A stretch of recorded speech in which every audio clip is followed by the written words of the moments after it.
Bismillahirrahmanirrahim. Kımbattуу менин мекендештерим, баардыгыңыздарды ушул касиеттүү Рамазан айы менен чын дилимден куттуктаймын.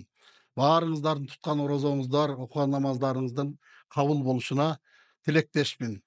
Менин бүгүнкү өзгөчө куттуктоом табып дарыгер катары бүгүнкү күндө убактылуу кырсыктап, ооруп төшөктө больницада жаткан ата энелерге, бир туугандарга, карындаштарга, инилерге, уул кыздарыбызга, сиздерге чың ден соолук тилейм, узак өмүр тилейм. Аллах таалам сиздердин ден соолугуңуздардагы ооруларга шифа берсин. Амин. Баардык оорунун шифасы бар. Эч качан үмүтүңүздөрдү үзбөңүздөр. Кудай деңиздер. Кудай десеңиздер, Кудай таалам шифасын берет. Сиздерди дарылай турган себепкерди өзү берет. Шифасын дагы өзү берет. Кимден берет, кайдан берет, өзү билет. Пенденики сураш дейт, бериш Алладан дейт.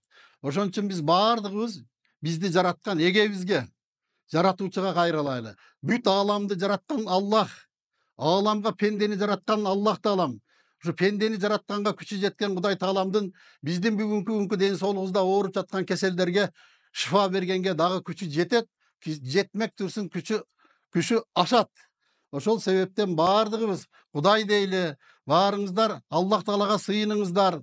Ла илаха иллаллох деңиздер, Аллаху акбар деп Аллахтын атын атап, даңаз алаңыздар, мактаңыздар, Кудай таалама сыйыныңыздар. Ушул жылы сиздер дагы бүгүнкү ооруп аткан ооруңуздардан шифа таап, кийинки келе жаткан Рамазан айында сиздер дагы орозо тутуп, сиздер да намазга барышыңыздарды Аллах тааламдан тилеймин. Баарыңыздарга узак өмүр берсин Кудай таалам. Бисмиллахиррахманиррахим.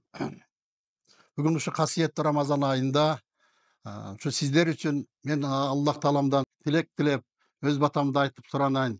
Я Раббим Аллах, ла илаха иллаллох, ла илаха иллаллох, алхамдулиллах, алхамдулиллах, я Раббим Аллах. Ушул бата пайгамбарыбыз Мухаммед Мустафа саллаллаху алейхи вассаламдын үммөттөргө берген батасы болсун, менин батам болсун.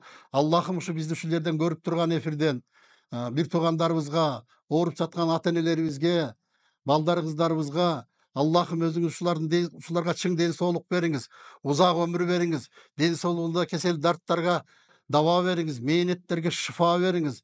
Аллахым баардыгына узак өмүр бериңиз. Ушу кыргыз жерим, кыргыз элим тынч аман болсун. Элимдин саламаттуулугу үчүн өзүңүздөн суранам Аллахым, ушул биздин берген батаны кабыл алып коюңуз. Элим тынч аман болсун. Эл менен бирге биз аман болойлу Аллахым. Амин. Аллаху акбар.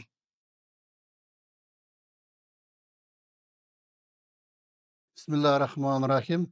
Азыркы сиздерге кайрылуум ушу бизге келип көрүнөм деген бейтап бир туугандар үчүн, мекендештер үчүн айтайын деген бир эки ооз сөзүм бар.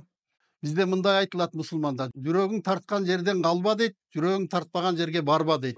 Эгерде кимиңиздердин жүрөгүңүздөр тартып бизге келгиңиздер келип атса, келиңиздер. Колуман келген жардамды беремин. Бирок баардык жерде эреже тартип болуш керек. Орозо учурунда кабыл алуу болбойт. Туура түшүнүңүздөр, сабыр кылып туруңуздар. 15 апрелден кийин дарылоого кабыл алуу башталат. 15 июнга чейин көрөм. Ага чейин кабыл алууга очередке жазыла берсеңиздер болот. Очередке жазуунун убактысы эртең мененки саат 10дон кечки саат 8ге чейин болот. Ушул убактарда телефон чалып маалымат алсаңыздар болот, кезекке жазылсаңыздар болот. Андан кийин саат 8ден кийин чалбаңыздар сураныч. Себеби биздин иштеп аткан кыздар дагы эс алыш керек. 4-5 күнү дем алыш. Мен иштебейм, менин кыздарым дагы иштебейт. Ошол күндөрдө телефон чалбаганга аракет кылыңыздар. Тартип болсо жакшы болот, тартип менен иштейли. Тартип болсо сиздердин да мага келип көрүнгөнүңүздөргө жеңил болот, менин да сиздерди дарылаганыма жеңил болот. Ошон үчүн баарыбыз тартипти сактайлы. Көңүл бурганыңыздарга чоң рахмат. Орозоңуздар кабыл болсун.